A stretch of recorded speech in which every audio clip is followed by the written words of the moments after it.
This is the EdExcel GCSE 91 Maths Paper 3 from the higher tier, and this is from the June 2018 series. Question number 1. The scatter diagram shows information about 12 girls. It shows the age of each girl and the best time she takes to run 100 meters. We've got the age in years and the time in seconds. For part A, we have to write down the type of correlation. Well, as the age in years increases, the time decreases, and so therefore we have negative correlation. Now, for part B, Christina is 11 years old. Her best time to run 100 meters is 12 seconds. The point representing this information would be an outlier on the scatter diagram. We have to explain why. Well, she's 11 years old, and the time it takes her to run 100 meters is 12 seconds. So let's plot this information. She is 11 years old, and it takes her 12 seconds. So plotting this over here, this point is an outlier. And what we have to do for part B is describe why it's an outlier. Well, this point does not follow the general trend of the other points, which is why it's an outlier. And then for part C, Debbie is 15 years old. Debbie says the scatter diagram shows I should take less than 12 seconds to run 100 meters. Well, if I go back to the scatter diagram, I think the easiest way to approach this question is to draw a line of best fit. So if we were to draw a line of best fit, we want roughly the same amount of points above the line as we have below the line. Something like this. And if we go back to the question, she's 15 years old, and she's saying it should take her less than 12 seconds to run the 100 meter race. Now, you can imagine that if we were to continue this line,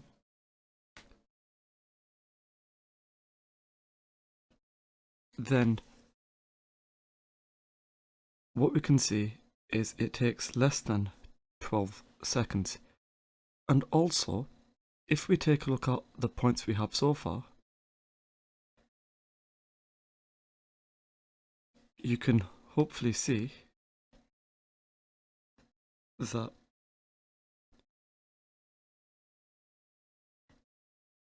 the 15 years old is outside of the dataset.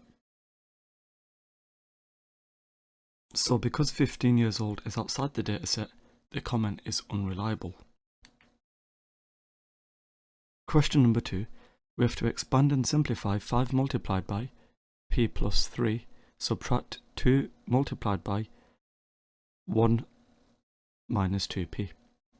Well, if we were to expand 5 multiplied by p is 5p, 5 multiplied by 3 is 15, negative 2 times by 1 is negative 2, negative 2 times by negative 2p, that's positive 4p. So now let's simplify by collecting like terms. 5p plus 4p, that's 9p, 15 subtract 2, that's 13. And so what we end up with is 9p plus 13. Question number 3. Here is a trapezium drawn on a centimetre grid, and on the grid we have to draw a triangle equal in area to this trapezium. Well, to find out what the area is, well, what we can do is find the base of this trapezium, that's 7, and we also have this length here, which is 2, and we also have the height of the trapezium, which is 4. And so we have the two parallel sides, 2 centimeters and 7 centimeters. We have the height of 4 centimeters. So let's find the area of the trapezium. The area of the trapezium, we have 1/2 multiplied by 2 plus 7 multiplied by 4. And it turns out the area is equal to 18 centimeters squared. And so what we are looking for is a triangle with an area of 18 centimeters squared. So to find out an area of a triangle worth 18 centimeters squared, well, how do I work out the area of a triangle? I've got 1/2 times by base times by height. Now what I could have is 1/2 multiplied by 6 multiplied by 6, which gives 18. 36 times 1/2 is 18. So we could have the base of the triangle equaling 6 and the height of the triangle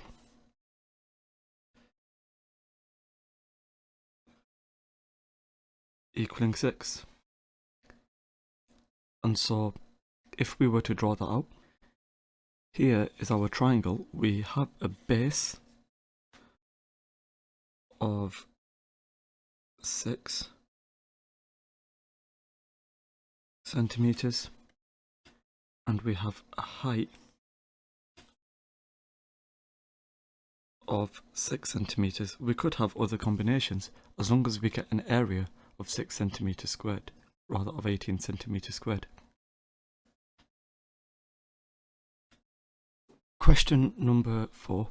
When a biased 6-sided dice is thrown once, the probability that it will land on a 4 is 0.65. The biased dice is thrown twice. Amir draws this probability tree diagram. The diagram is not correct.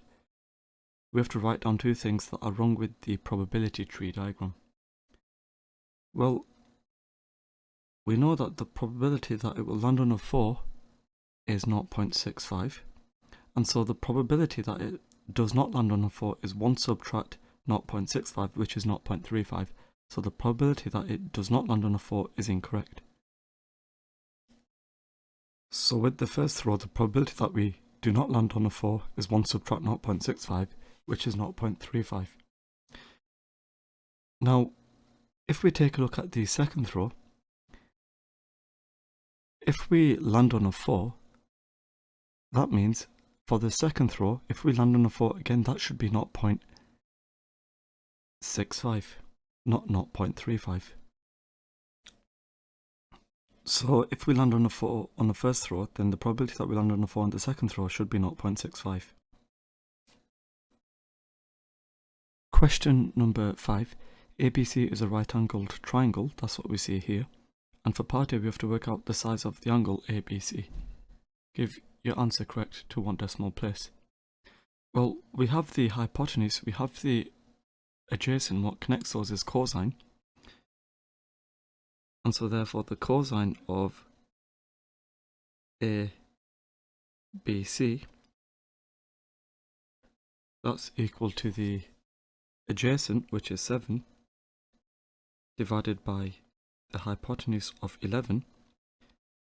And so if we find out what ABC is, that's the inverse cosine of 7/11. And if we work this out, the inverse cosine of 7/11, we get 50.47, etc. So to 1 decimal place, we have 50.5.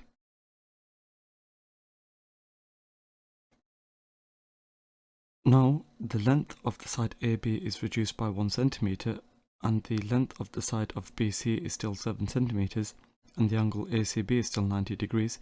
Will the value of cos ABC increase or decrease? You must give a reason for your answer. So, what we are on about here is the value of cosine ABC. The cosine of ABC, not the angle ABC, but the cosine of the angle, That's equal to 7/10 because we reduce AB by 1 centimeter, so 11 subtract 1 is 10. Now, the 7/10, this value is certainly greater than 7/11, and so what we can conclude from here then is the cosine of the angle ABC would increase.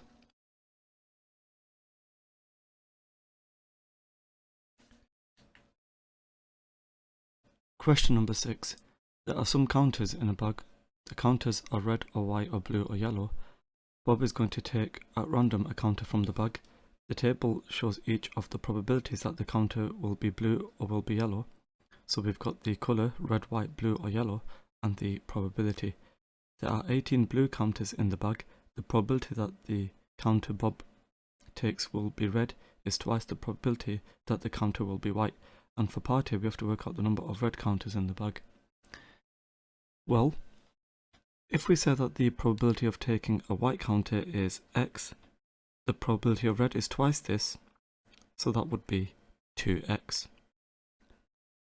And so we have 2x plus x plus 0.45 plus 0.25, which is equal to 1. The sum of probabilities is equal to 1. So we have 3x plus 0.7 equals 1. 3x is 0.3, which means x is equal to 0.1. So therefore, the probability of a white is 0.1, and the probability of a red is twice this, that's 0.2. So let's fill these in. We've got 0.1 and 0.2. And what we have to do is find out the number of red counters. Well, if we think about the ratio of the number of counters to the probability, we know that 0.45,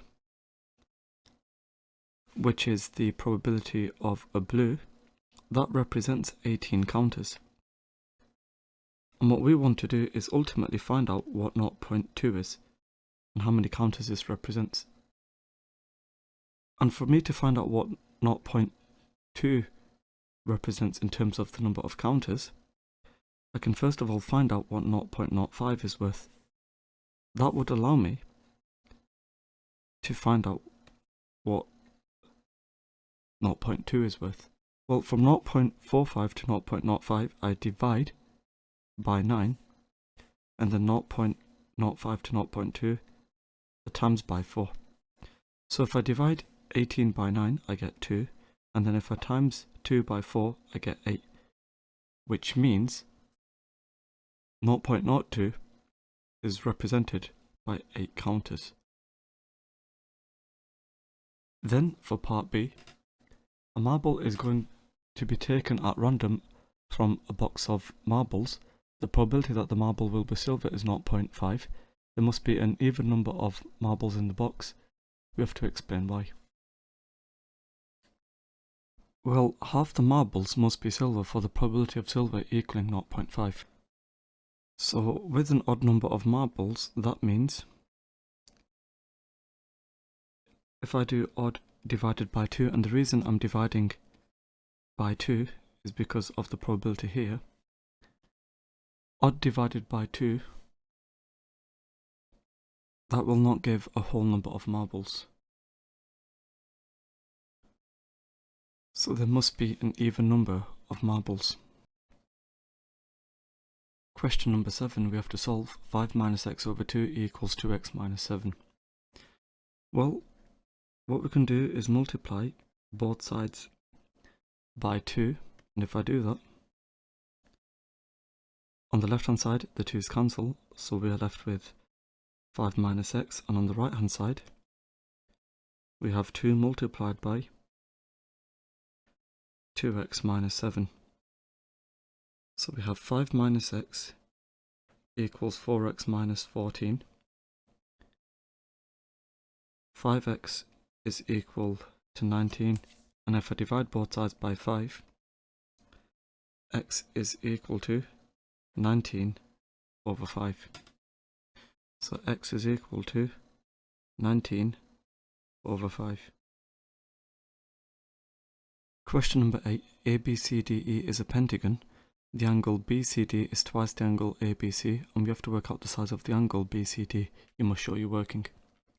Well, if I say that this angle ABC is x, that means the angle BCD will be 2x. And what we have to do is find the size of the angle BCD, this angle here. Now, what do we know about the interior angles of a pentagon? Well, the sum of interior angles in a pentagon, that will equal 5 subtract 2, the number of sides subtract 2, multiplied by 180. And it turns out the sum of the interior angles in a pentagon is 540 degrees. So, we've got the 125 plus the 115 plus the 90 plus the 2x plus the x. This is all equal to 540. So we have 3x plus 330 equals 540. 3x is 210, which means x is equal to 70. And knowing that x is equal to 70, we want to find out the size of the angle BCD, which is 2x. So therefore the size of the angle BCD is equal to 2 times by 70,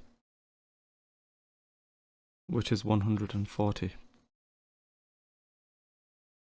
So we have 140. Question number 9. T is equal to the square root of w divided by t cubed. W is equal to 5.6 multiplied by 10 to the minus 5, and d is equal to 1.4 times 10 to the minus 4. We have to work out the value of t in standard form to 3 significant figures. So we've got w over d cubed and then square rooted. So we have 5.6 multiplied by 10 to the minus 5 divided by d cubed, so that's 1.4 times 10 to the minus 4 cubed. And then we're going to be square rooting this. So if I work this out, well, we can type this into our calculator. We've got the square root of, and we've got w, 5.6 times 10 to the minus 5. And then we've got d, which is 1.4 times 10 to the minus 4, then cubed. So it turns out we get 4,517.539, etc. And if I write this value to 3 significant figures, we get 4,520. And what we need to do is write this to 3 significant figures in standard form. So if my decimal place is here, I need to move it 1, 2, 3 places to the left. So the decimal place goes here now. And that means I'm left with 4.52 times by 10 to the power of 3. And then W is increased by 10%, D is increased by 5%, and Lottie says the value of T will increase because both W and D are increased, Lottie is wrong. We have to explain why. Well, let's work out the new value of T. We'll call it T new. So, if we were to work out the new value, if W is increased by 10%, that means I've got 5.6 times 10 to the minus 5. And I'm going to multiply this by 1.10. That corresponds to an increase of 10%. And then D is increased by 5%, so that means I've got 1.4 times 10 to the minus 3 multiplied by 1.05,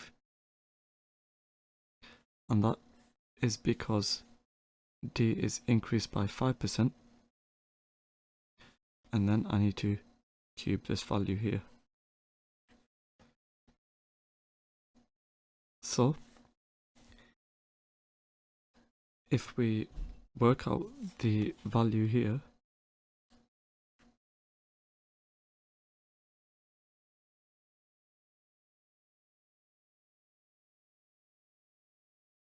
we've got 5.6 times 10 to the minus 5 multiplied by 1.10, and on the bottom we've got 1.4 times 10 to the minus 3, and then multiplying this by 1.05, and then we need to cube it. So rather here we've got minus 4.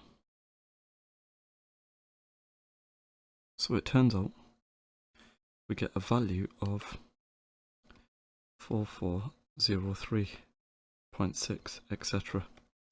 And what did we work out in part A? In part A, we've got a value of 4517.5.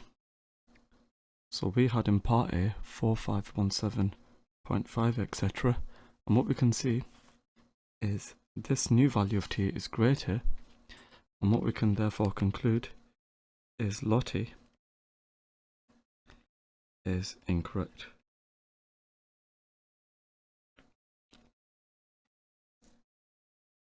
Question number 10. Here are three lamps. We've got lamp A, lamp B and lamp C.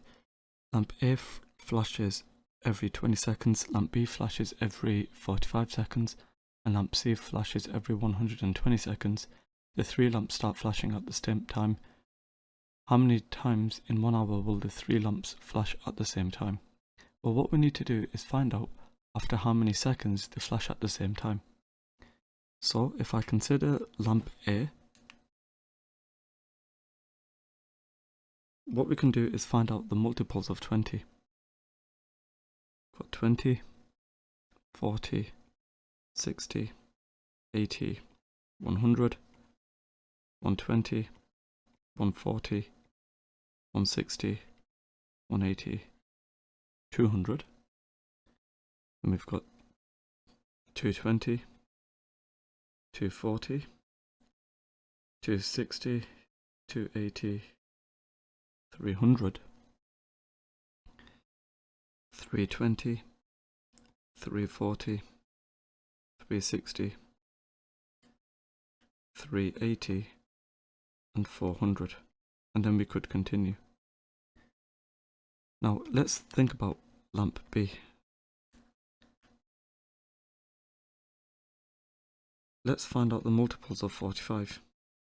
We have 45, 90, 135, 180, 225, 270, 315, 360, 405, and 450. We could continue. Let's think about lamp C. we've got 120,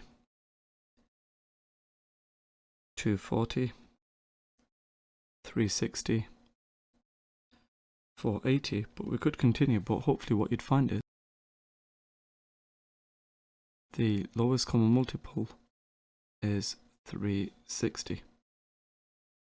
And so what we can conclude then is the flash at the same time every 360 seconds. And we are trying to find out if the flash every time every 360 seconds, how many times did the flash every 1 hour? So to do this, we need to find out how many 360 seconds go into 1 hour. And we can do this by converting the seconds into hours. Now, if we were to go from seconds to minutes, we have to divide by 60, and minutes to hours, we have to divide by 60 again. Hours to minutes, we times by 60, minutes to seconds, we times by 60. So what I need to do is divide by 60 twice to convert the 360 seconds into hours. So if we do that, then we have 360 seconds, which is equal to 360 divided by 3,600. This converts it into hours. So we get 0.1 hours. So we are trying to find out essentially how many 0.1 hours are there in 1 hour. And to do that, we do 1 divided by 0.1, which is 10. So they flash together at the same time 10 times in 1 hour. Question number 11. In 2003, Jerry bought a house. In 2007, Jerry sold the house to Mia. He made a profit of 20%. And in 2012, Mia sold the house for $162,000. She made a loss of 10%.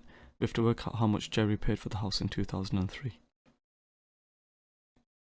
Well, what we'll do is we'll let the price of the house in 2003 equal X. So I've got X multiplied by 1.2.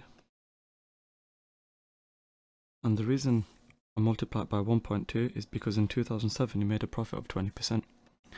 And then what happens in 2012, Mia makes a loss of 10%. So that means I have to multiply this by 0.9.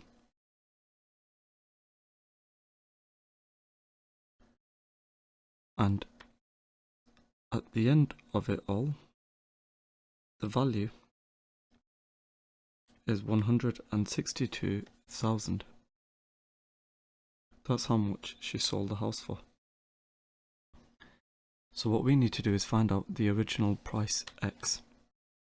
So 1.2 times 0.9, that's 1.08. So I've got 1.08x equals 162,000. And if I do 162,000 divided by 1.08, it turns out here X is 150,000. So we have 150,000 pounds. Question number 12. The graph shows the volume of liquid L litres in a container at time t seconds. I've got the volume and I've got the time, and we have to find out the gradient. Well, the gradient, that's equal to the change in y over the change in x. And before we do anything else, let's actually find out the coordinates of the 2 points on this line. I've got here 0, 4, and here I've got 8, 16. So for the gradient, I've got the change in y over the change in x. So if we work out what the change in y is, I've got 16 take away 4 divided by 8 take away 0. So it turns out for the change in y over the change in x, we get 1.5. So the gradient is 1.5. And now for part B, we have to explain what this gradient represents. Well, we have the rate of increase of liquid in a container of 1.5 litres for every second. And then the graph intersects the volume axis at L equals 4. We have to explain what this intercept represents. Well, if I draw the line L equals 4, that is this line here. We have L equals 4. And when L is equal to 4, that means T is equal to 0. So what does T equals 0 represent? Well, it represents the initial volume of liquid in a container. Question number 13. Here are two similar solid shapes. We've got A and B. The surface area of shape A to the surface area of shape B is 3 to 4, and the volume of shape B is 10 centimeters cubed. We have to work out the volume of shape A, correct to three significant figures. Well, what we know so far is the area scale factor. Using that ratio, 3 to 4, the area scale factor will be 4/3. And what we can now do is find the length scale factor. To find the length scale factor, I need to square root the 4/3. So I have 4/3 square rooted. That's 2√3/3. So the length scale factor then is 2√3/3. The area scale factor is 4/3. Now we need to work out the volume of shape A, which means I need the volume scale factor. So the volume scale factor will equal the length scale factor 2√3/3 cubed. So if I cube this,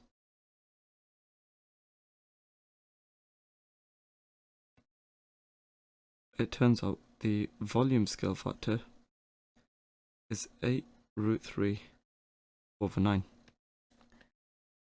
So what that means is, to go from shape A to shape B, I need to multiply in terms of the volume by 8√3/9, and from B to A, I need to divide by 8√3/9. So I know the volume of B, and if I divide that by 8√3/9, I can find the volume of A. So therefore, for the volume of A, that will equal that will equal 10 divided by 8√3/9,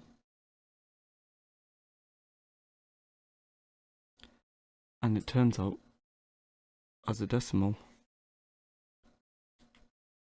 we get 6.495.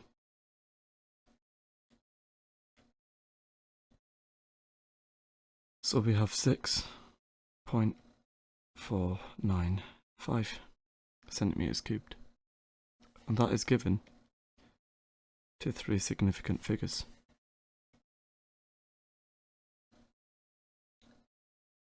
Question number 14. There are 16 hockey teams in a league. Each team played 2 matches against each of the other teams. We have to work out the total number of matches. Well, if there's 16 teams, if they played against each other once, we have a half n times by n minus 1.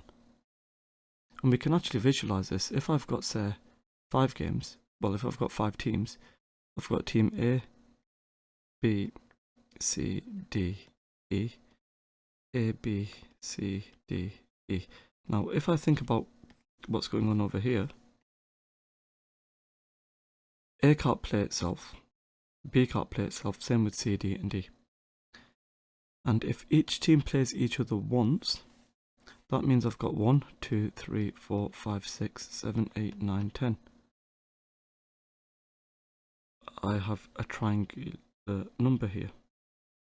But because they are playing against each other twice, I need to include these combinations. So which means I've got 2 times the triangular numbers.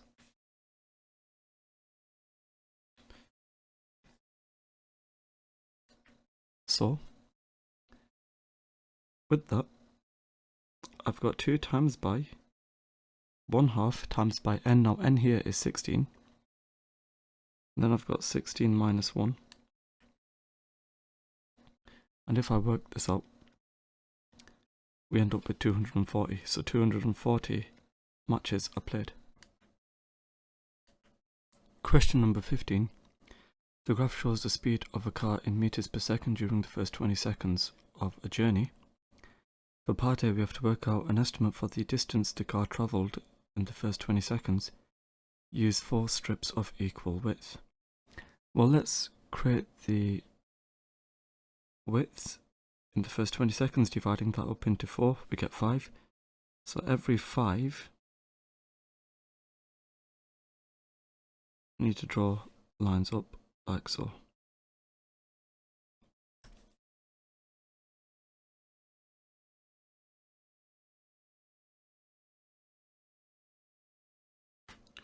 And then we join these up. And when we join these up, what we now need to do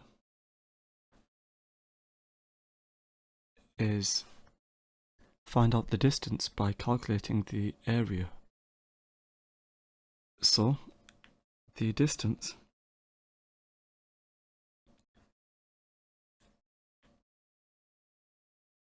well, for the first part I've got a triangle, so I've got 1/2 times by the base, which is 5, times by the height, which is 22. Then I've got a trapezium, so I've got 1/2 multiplied by the sum of the 2 parallel sides. I've got 22 plus 28.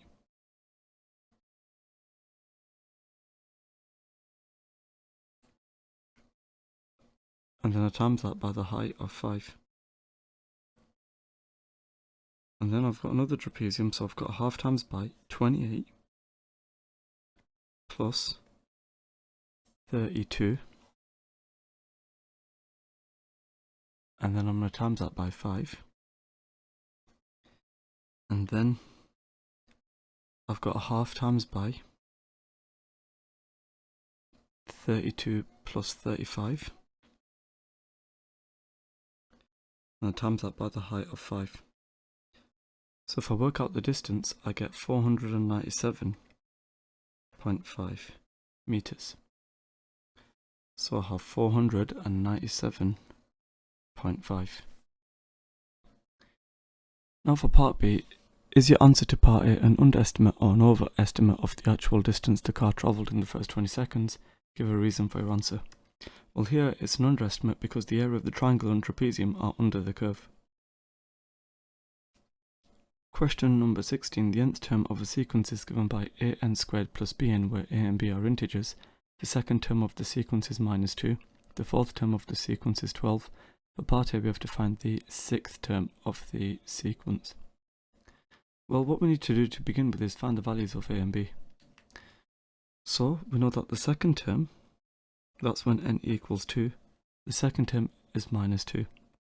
So I have a times by 2 squared plus b times by 2, that's equal to -2. So I have 4a plus 2b equals -2, and if I divide both sides by 2, that means we are left with 2a plus b equals -1. And the fourth term is 12, so that's when n is equal to 4. We have a multiplied by 4 squared plus b times by 4 equals 12. So I've got 16a plus 4b equals 12. So 4a plus b equals 3. And now I can find the values of a and b by solving equation 1 and equation 2 simultaneously. We can subtract the equations to eliminate b. If we do equation 2 take away equation 1, we would end up with 2a equals 4. And so therefore a is equal to 2. And when a equals 2, we can find out what b is. We have 2 times by 2 plus b equals minus 1. That's substituting back into equation 1. So we have 4 plus b equals minus 1, b equals minus 5. And so therefore our sequence is given by 2n squared minus 5n. We want the sixth term, that's when n is 6. 2 times by 6 squared minus 5 times by 6, that's 42. So we have 42. And then here are the first 5 terms of a different quadratic sequence, and we have to find the nth term of this sequence. So the first thing we will do is find the difference between each of these. The difference between each of these, we've got plus 2, plus 4, plus 6, and plus 8. Then the difference between each of these is 2.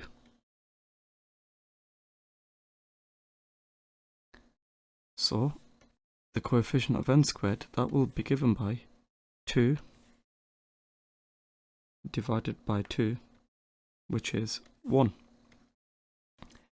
Our next step is to find the n squared terms. I've got 1, 4, 9, 16 and 25. Then I have the 1 n squared terms. Multiply each of these by 1, and that means I get 1, 4, 9, 16 and 25. Then I write out my sequence. For my sequence I've got 0, 2, 6, 12 and 20. And then I need to do the sequence minus the 1 n squared terms. 0 take 1 is minus 1, 2 take 4 is minus 2. Then I've got minus 3, minus 4 and minus 5. So now I need to find out the difference between each of these terms. So that's minus 1. And then I need to do the inverse of minus 1, which is plus 1. And that means if I add 1 to negative 1, I get 0. And so therefore for my nth term, I've got 1 n squared minus 1 n plus 0. And it turns out the nth term then is n squared minus n. Question number 17. We are given this shape and we have to work out the length of AD to 3 significant figures. So let's see what we know. AB is 11.4 centimeters. CD is 12.5 centimeters. The angle ABD is 86 degrees.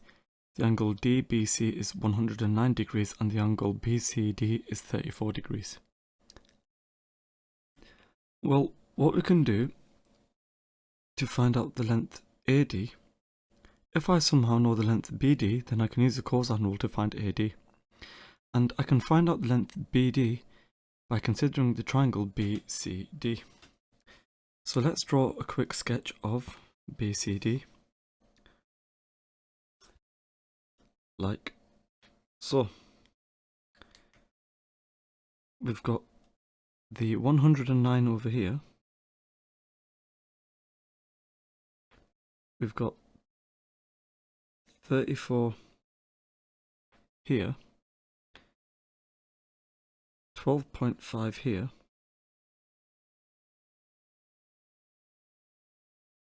and we can find out what BD is using the sine rule. So if I were to use the sine rule, I've got BD divided by the sine of 34, and that's equal to CD, which is 12.5, divided by the sine of 109. So BD, that's equal to 12.5 times by the sine of 34 divided by the sine of 109. So if I work out what BD is,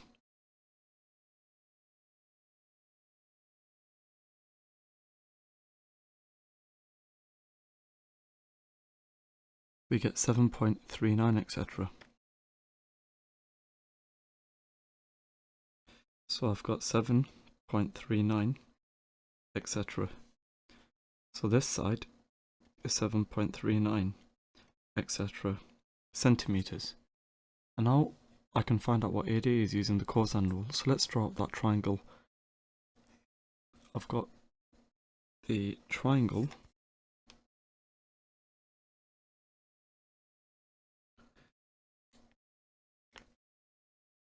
ABD.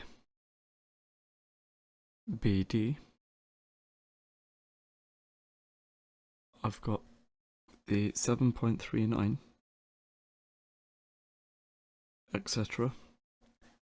I've got the 11.4, and I want to find out what AD is. So and I've also got the angle of 86 over here.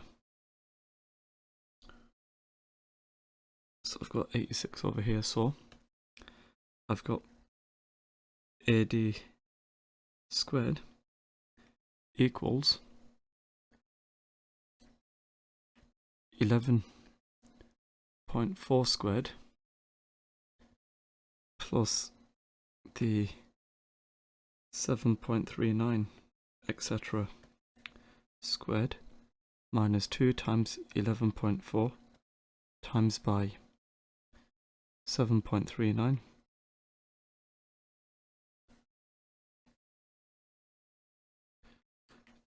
times by the cosine of 86. So if I work out what AD squared is, 11.4 squared plus that 7.39, etc. squared minus 2 times 11.4 times this times by the cosine of 86,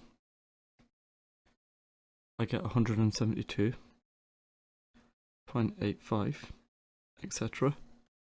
So therefore AD, that will equal the square root of this, which is 13.14, etc. So to three significant figures, I've got 13.1 centimeters. Question number 18. We have to show for part A that the equation x cubed plus x equals 7 has a solution between 1 and 2. Well, first of all, we can rearrange so we have something equal 0.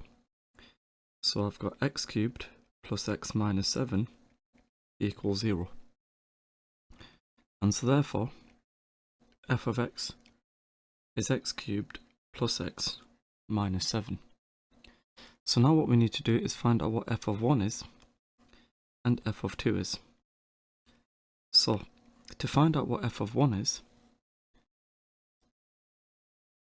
I substitute 1 into my calculator, so I've got 1 cubed plus 1 minus 7. So f of 1 is equal to 1 cubed plus 1 minus 7, which is 5. F of 2 is 2 cubed plus 2 minus 7, which is 3. And so what we can see here then,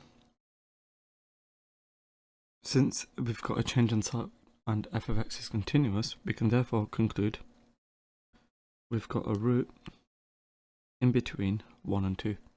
And then for part B, we have to show that the equation x cubed plus x equals 7 can be rearranged to give x equals the cube root of 7 minus x. Well, what I can do is subtract x from both sides, leaving me with x cubed equals 7 minus x, and if I cube root, that means x is equal to 7 minus x, then cube rooted. Then for part C, starting with x not equaling 2, we have to use the iteration formula xn plus 1 equals the cube root of 7 minus xn 3 times to find an estimate for the solution of x cubed plus x equals 7. So I've got x0, which is 2, x1 will equal 7 subtract x0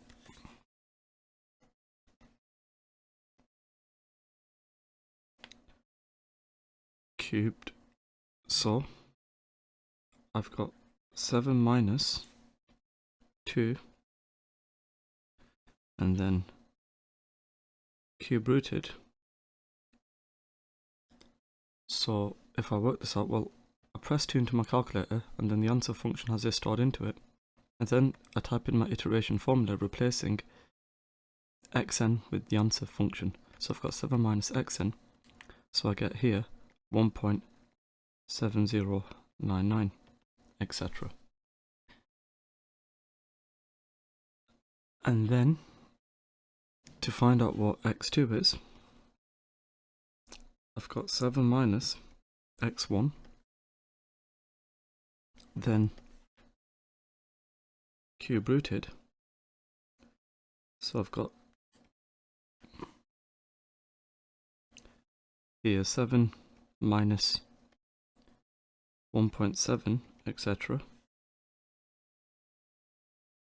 And this bit is cube rooted, so I get a value of 1.7424, etc. And then x3 is equal to 7 minus x2 cube rooted, so I've got 7 minus 1.74, etc. cube rooted. So if I press equals again, I get a value of 1.738, etc. So to 2 decimal places, we have x equals 1.74.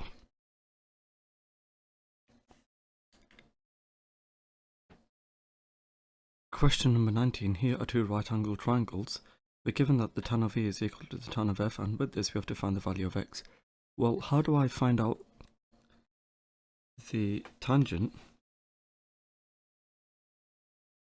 of E? Well, that's equal to the opposite over the adjacent.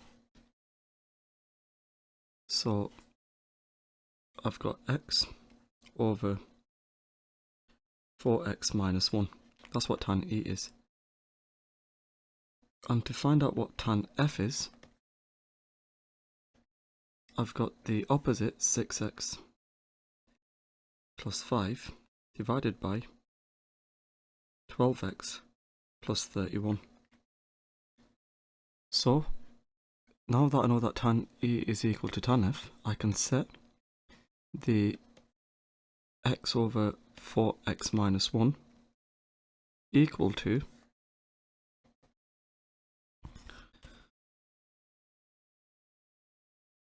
6x plus 5 over 12x over 31. So now if I cross multiply, we've got x multiplied by 12x plus 31, and that's equal to 4x minus 1 multiplied by 6x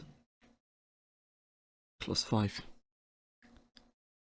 So I've got 12x squared plus 31x, and that's equal to 24x squared, and then I've got 20x minus 6x, so that's 14x minus 5. So I've got 12x squared minus 17x minus 5 equals 0. So I've got 3x minus 5 times by 4x plus 1 equals 0. So either x is equal to 5 over 3 or x equals minus 1/4. Now you can use the quadratic formula here to help solve the equation.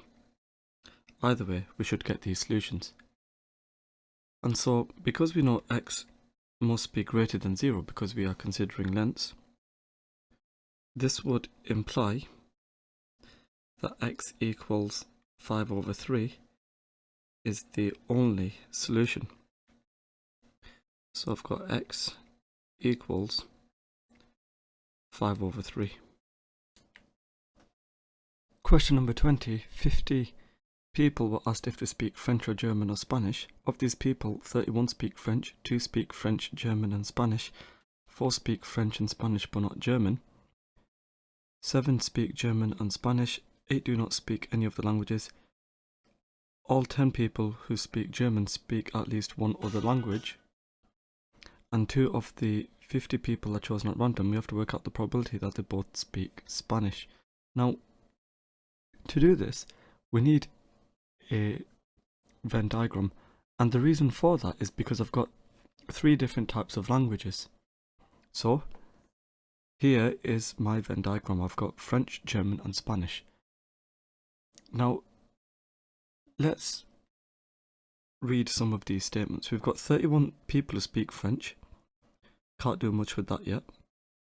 2 people speak French, German and Spanish.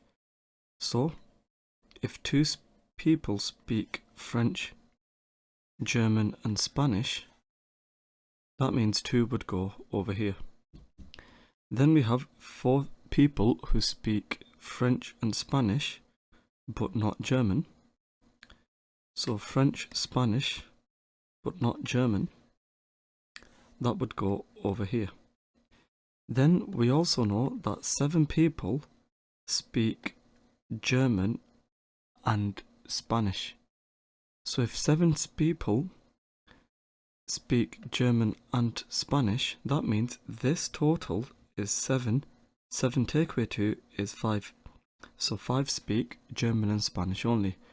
Then we also know 8 do not speak any of the languages.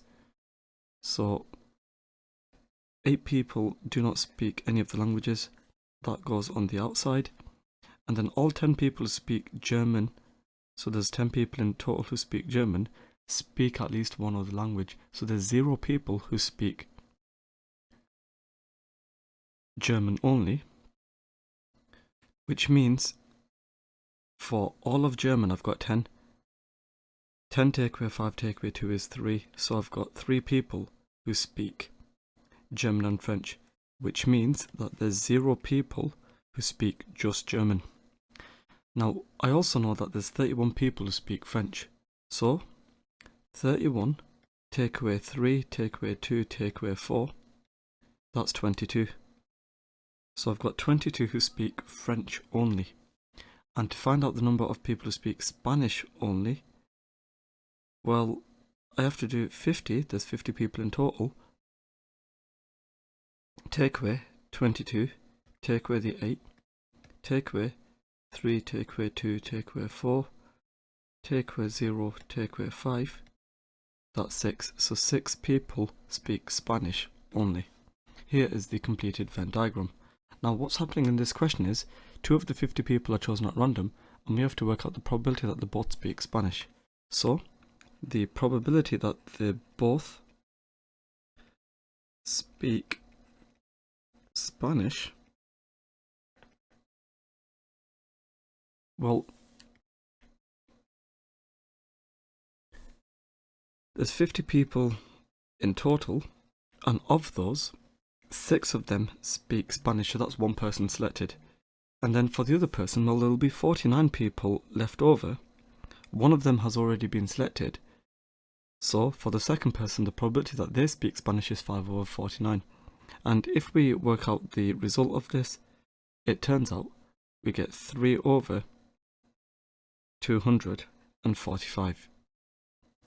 So we have 3/245.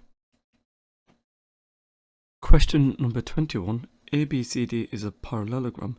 ABP and QDC are straight lines, and the angle ADP and the angle CBQ is 90 degrees. We have to prove that the triangle ADP is congruent to the triangle BCQ. So, to go about this, well, what we know is ABCD is a parallelogram. So, ABCD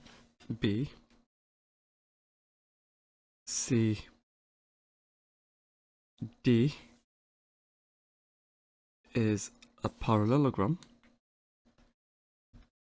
so that is in reference to this statement here. So what we can say from here is the angle BCD, which is this angle here, is equal to the angle BAD. So I've got BCD equaling BAD, and I've also got the angle ADC, which is this angle, which is also equal to this angle. So I've got ADC equaling the angle ABC. Now the reason for both of these statements is opposite sides in a parallelogram are equal. Right, rather, opposite angles in a parallelogram are equal. What we also know is AB will equal DC, so let's write that down. AB is equal to DC, and also AD is equal to BC. So AD is equal to BC. And the reason for this is opposite sides in a parallelogram are equal. So what do we have here? Well, we have angle, angle, side, which means that the shapes are congruent, which is why, so we've got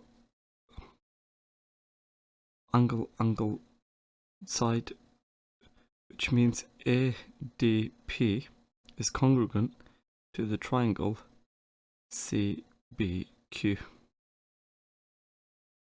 So, to explain why AQ is parallel to PC, well, here is the diagram again. Now, what we need to show is AQ is parallel to PC. So how could we do this? Well, we can see that the angle ADQ, that's this angle here, is equal to the angle BAD, which is this angle here. So let's write that down. I've got ADQ equaling BAD, and I've also got I've got DCB, which is this angle here, which is equal to PBC. And the reason that these angles are all equal is because they are alternate angles. So I've got D DCB equaling PBC. And what the reason is for this is because I've got alternate angles.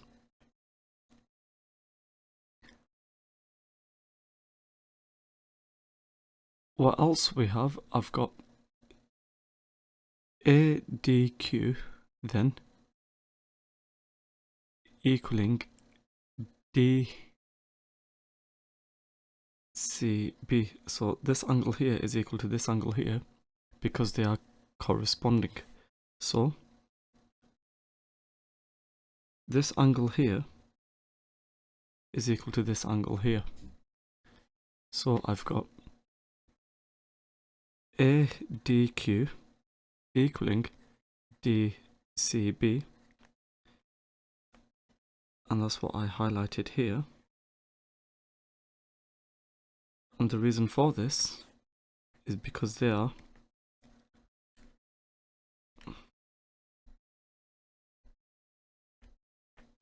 corresponding angles.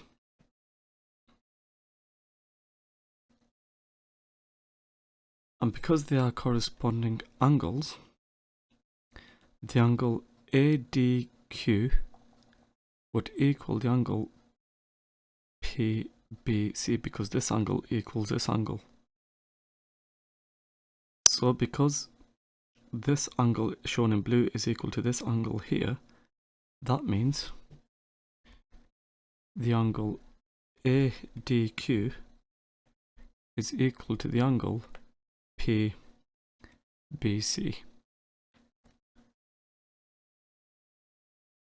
So what can we say from here then is this angle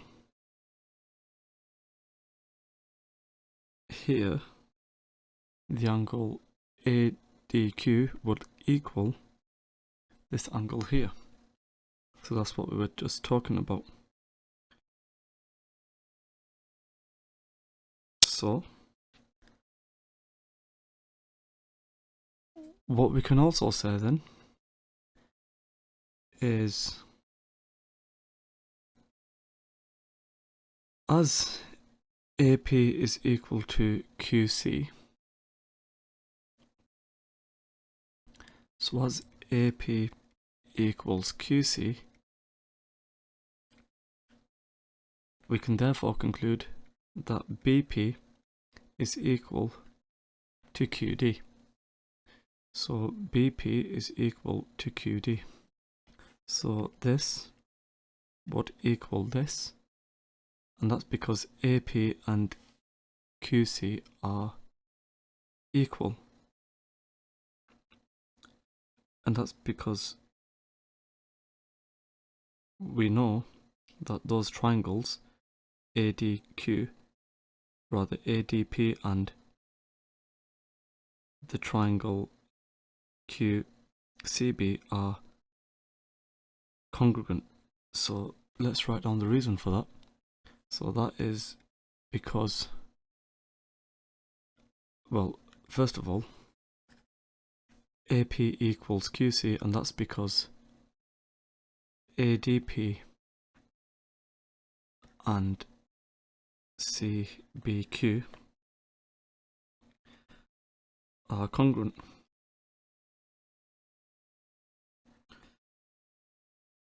So because of that, we can therefore conclude that BP is equal to QD.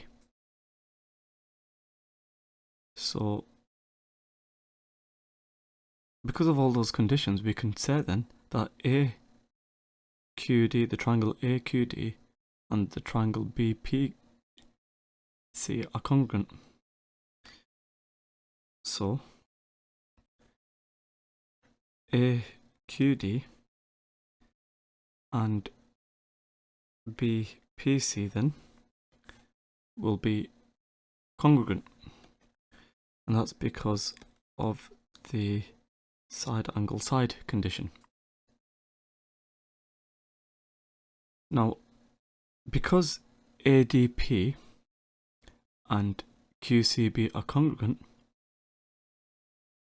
we can therefore conclude that BQ and BP are equal. So let's just write that down underneath.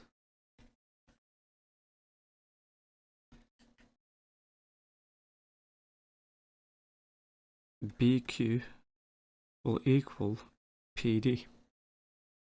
And because of all of this, we can therefore say that APCQ, so that is